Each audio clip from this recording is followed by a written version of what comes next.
from the Ticats Audio Network. This is Ticats Today with Louie Butko. Yes, it is Ticats Today for a Wednesday, August the 3rd, 2022. Happy Hump Day. Louie Butko here on the Ticats Audio Network. Appreciate you tuning in to this show and all the other great shows we have for you on the Ticats Audio Network, including Morelli and Hitch. You can catch the former teammates and longtime friends and Hamiltonians telling some stories from the past. You can always catch that available right here on the Ticats Audio Network. Coming up on today's show, we'll hear from the president and football operations and head coach, Bralon Steinauer, as we do every day here on Ticats Today. We'll hear from Dylan Wynn and Bralon Addison, getting set for Saturday's game in Toronto against the Argonauts. And coming up, we'll have Luke Tasker, former Ticat receiver and now an analyst, with us at the Ticats Audio Network. He'll be by, and we'll get his thoughts on where the team is getting set for that matchup in Toronto. Let's get right into it. Let's hear from the head coach of the Ticats. Here's Bralon Steinauer, and continuing the baby theme with baby Ivy, who was here yesterday, and we won't get too much into that because we spent a lot of time on it yesterday, but asked Coach about getting to meet baby Ivy for the first time and just how he has seen Dane change in the few weeks he has been a father. Here's what Coach O had to say. Just different topics to talk about. It was the build up to having the baby, and although he didn't have much to do with it, down the stretch anyway.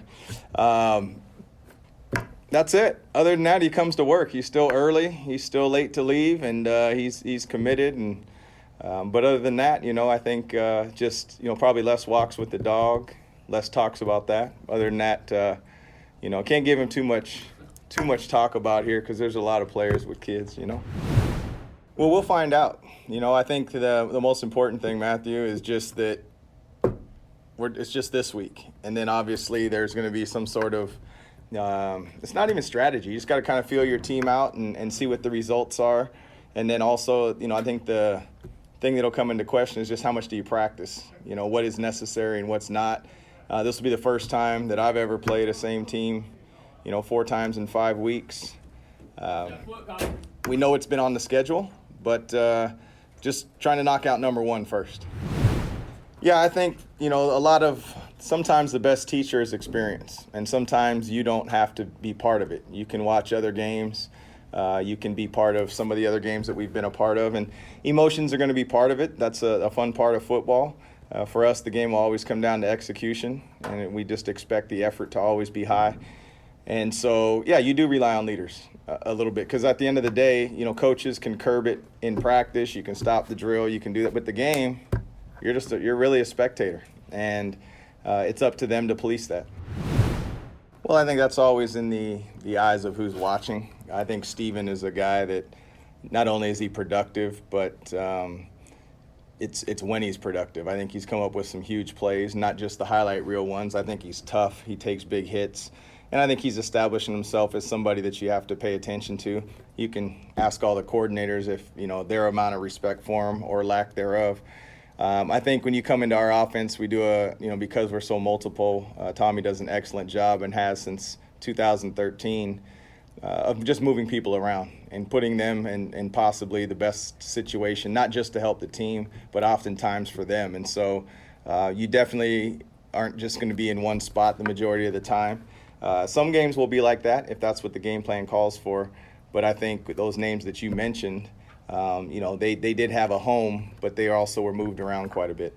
And that is the head coach and president of football operations for the Ticats, Bralon Steinauer. Bralon Addison missed practice on Tuesday, but was back out there today. Just an illness that kept him out, and we had a chance to catch up with Bralon after practice, and I asked him about something Tommy and I talked about on yesterday's show. And if you haven't checked it out already, yesterday was joined by assistant head coach and offensive coordinator and quarterbacks coach Tommy Condell. But we talked about the simple chaos that comes with a Tommy Condell offense. And I asked Bralon Addison about that after practice today. Here's what number 0 had to say about it. Yeah, I would say us as a group. I would say, day one in training camp every year, that's what Tommy kind of preaches is that chaotic mentality, that chaos mentality, because I think we're a multiple offense. You see all the time it's multiple guys getting there, getting the ball different ways. So I think we got a lot of guys that can do a lot of things well, and I think Tommy does a great job at trying to do those things and trying to utilize them. Yeah, definitely. I enjoy it. My favorite player growing up was Percy Harvin, so he was a guy that did a lot of things, and I tried to model my game after him. And Tommy, he's also a smart guy. He understands how to give people the ball in multiple ways, and he also listens. And there's times when I might slide him a play or two, or somebody else might slide him a play or two, and he's open enough to run it. So I think it just we complement each other well as far as like the players and Tommy. I think we complement each other well. Yeah, I think that's just what it is. I think we got so many guys on this team that can do a lot of things well. So a receiver like myself, I go back there and I might get 2 or 3 carries in a row, and then Don might get 3 or 4 catches in a row. And he's a running back, I'm a receiver. So it just speaks to what I said earlier and about Tommy, just utilizing guys that can do a lot of things, utilizing them well. I think, when you look at Steven, he's a guy, he comes in every day. He's usually one of the first guys in here. He's working out before practice. He's studying. He takes care of his body. He comes to practice. He practices hard. I would probably say either the hardest on the team or no less than second hardest on the team.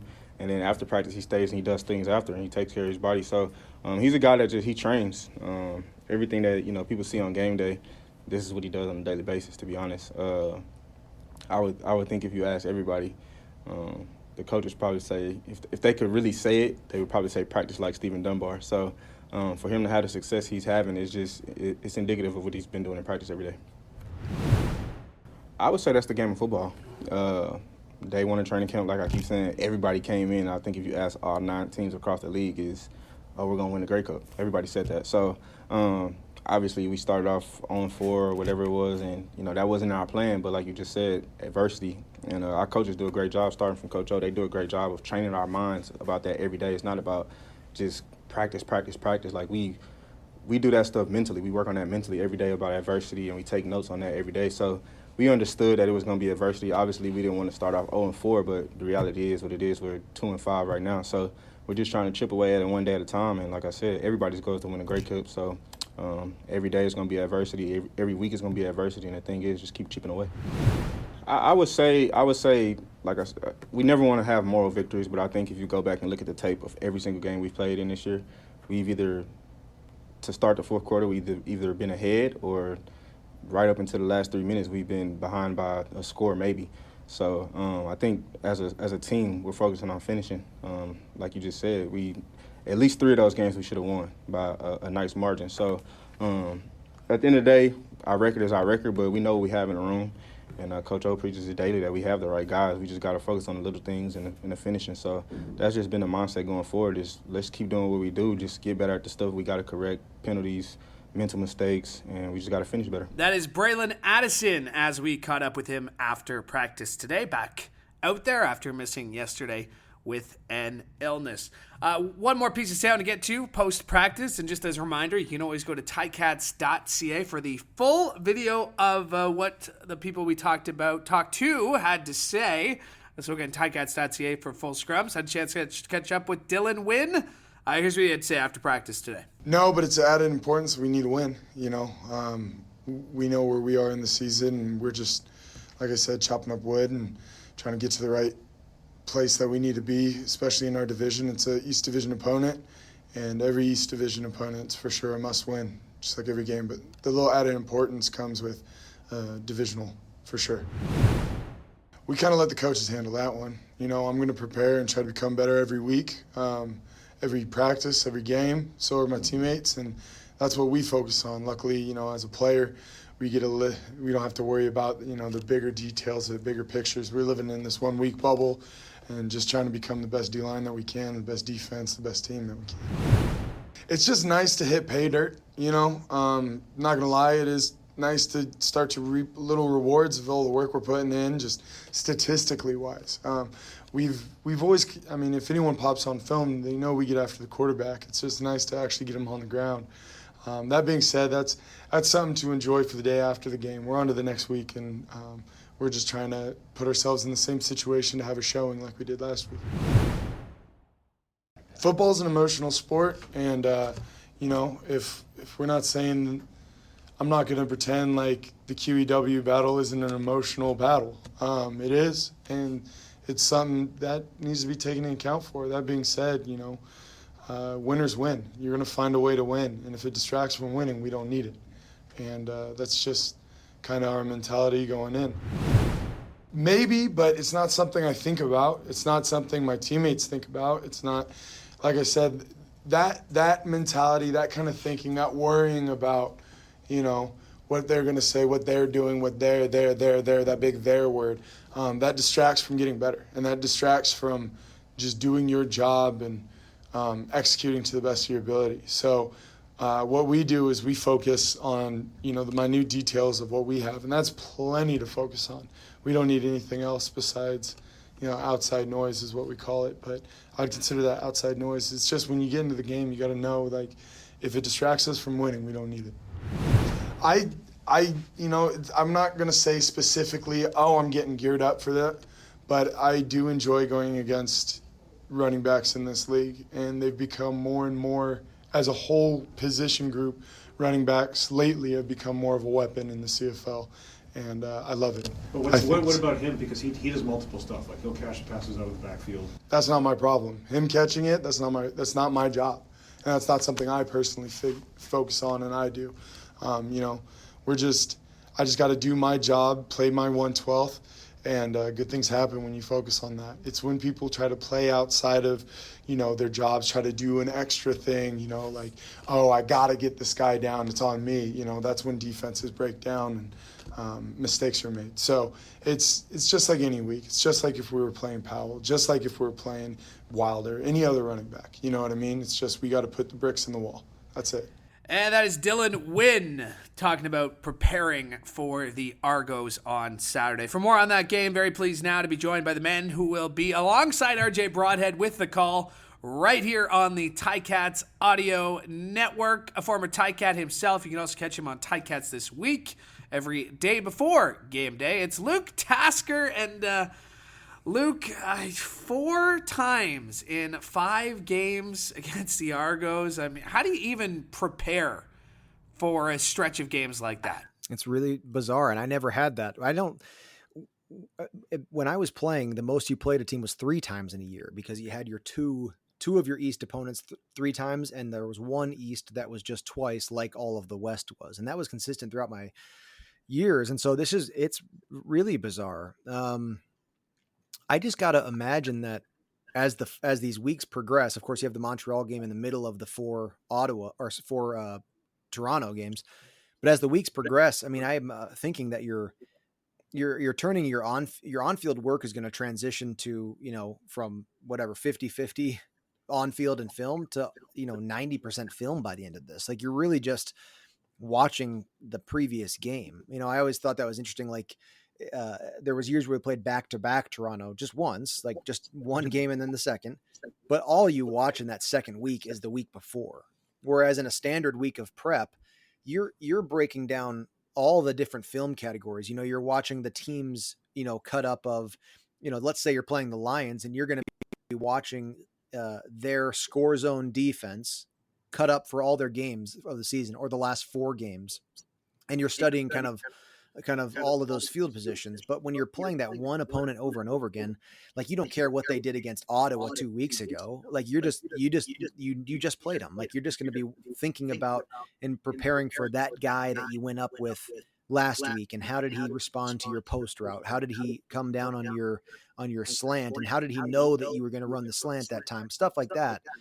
So that's just back to back. So on the 4th game, I mean, I imagine you're just crushing the film and you're resting effectively. I mean, you know what to expect. So I don't know. I hope that we're still seeing great football by the end of it. And surely there's going to be some physicality, and we'll see how that progresses. But interesting stuff. I mean, it's just a new experiment for me. We talked about this with Coach today, and Shanetti had a great question and asking about how it's going to be on the leaders of this team to control the emotions of some of the younger players, guys who have been through this rivalry. Because, like you say, these two teams don't like each other. There's already history. The last time they played right? We're talking BMO Field at the East Final. So the Argos are looking for a little bit of revenge. How important, and if you were on this team, what would you be saying to the younger guys? Hey, guys, like, we can't be in a position, especially watching what the Argos did on Sunday, where they took too many penalties in the fourth quarter and they were goaded into plays. Like, what's the messaging in the room to make sure that you never want to take penalties? Ticats are the second least penalized team in the league, which is great to see. But how do you make sure that emotions don't boil over on this and you're still walking that line? Yeah. Well, it comes down to everybody focusing on only their assignment, and you can't let the game get too big in front of you. It's almost like a playoff game in a sense where, like, I always found I would play worse if I let something get, if I put something on a pedestal in my mind, like this game is more important or something like that. I mean, you really got to, boil it down to your responsibility, one play at a time. You also have to have that sort of in the positive sense. In the negative sense, you got to say, it's not going to be me who cost my team 15 yards. I'm going to make sure that it's not me making that crucial penalty because I get too hot out there, or because there's something personal going on the field for me, and in that my position group battle. You gotta have that mentality. It's the same mentality with ball security. You're saying not me, like, not to say it's not going to be me that makes that mistake. And in those crucial penalties that are not, your technical, holding penalty, it's those ones that are after the whistle, those ones that are uncalled for and sometimes unfortunately happen. You got to decide that you're going to not let that be, what you're thinking about after the game, your mistake there. And it will build the responsibility of that, and the difficulty of that for each player is going to build as these games progress. Cause you see the guy so frequently, it's like you only see like your best friends 4 times a month. Like, now you're going to go see these guys who you're enemies with, so to speak, in the sports world 4 times a month. I mean, it's going to build, Yeah. This week I had a chance to catch up with Tommy Condell, and I was trying to hammer down, how he would describe his offense. And he finally gave me, it's a simple chaos, or it's chaotic simplicity. You played for Tommy, Tommy going back to your college days even. When you think of Tommy and what we've seen and how he's implemented these 2 quarterbacks, or Bralon Addison rushing the football as much as we've seen, or other guys rushing, how do you play for a guy like Coach Tommy? Yeah, his offense requires a great deal of prep week to week. Certainly at the beginning of the season, but even things change as the year goes on. I remember some really extensive input, game planning, on day one of some weeks, where you've got some new stuff flying in throughout the season, and that's not how every offense is structured. And so I think he's right in that categorization of sort of controlled chaos, or an organized chaos, where you want that illusion, I guess, of chaos, especially, for the defense. You want to be unpredictable. You want to have a lot of different avenues to work in and ways of succeeding. But at the same time, your responsibility as being a part of that offense is to be prepared and to have an understanding of what can at times be some pretty extensive concepts. I know you and RJ are going to get into a lot of stuff on all new Ticats this week, so I won't keep you too long. But I do want to ask you about the receivers, because you've had a lot of talented receivers come through during your time here and now in the last few years. Brandon Banks is obviously one of them, and I'm sure you guys will get into that on Ticats this week. So I'll save that one for you and RJ. But I do want to ask about just the group that they have here, because at any given game, somebody is capable of going off for 150. And now you add a guy like Lamar Duran, who wasn't targeted a whole lot, but I think is a player that everybody needs to be aware of on the field. When you look at this collective group of receivers, what stands out to you? Yeah, Tim White and Steve Dunbar Jr. have both, got 100 yards receiving in games this year. And it's funny because Stephen Dunbar's 100 yards came on the play that he happened to fumble the ball at the end of, and that's sort of an unfortunate coincidence or whatever. But outstanding players. I've been really impressed with those 2 guys. But I can't speak highly enough and people who are active listeners to the Ticats Audio Network will have heard me talk about Bralon Addison. And I think he is one of the most outstanding receivers in the league. And I think he's incredibly multifaceted. I mean, you can is a guy who you just want to get the ball in his hands any way you can. And we've seen him on punt returns when they go 2 back, with Lawrence Woods. Obviously, we've seen him catch passes downfield and take the ball from the quarterback in the backfield. So I agree with that mentality with Bralon. I just think he's incredibly explosive, and it looks very different when he has the ball in his hands. I think there's some level of security there from a team standpoint. Where you kind of say Bralon's going to take care of us, kind of thing. Was really, really warmed my heart when he caught the first down at the end of the game this past week. And it just seemed to me like that's the guy, and that's the type of catch that you expect from him in a moment where, the game was still balancing, very much so on the edge to go either way. And him securing that catch was a huge part of it. And then, like you said, though, like these guys you've got Bralon, who's sort of the established vet, and then these guys coming up around him.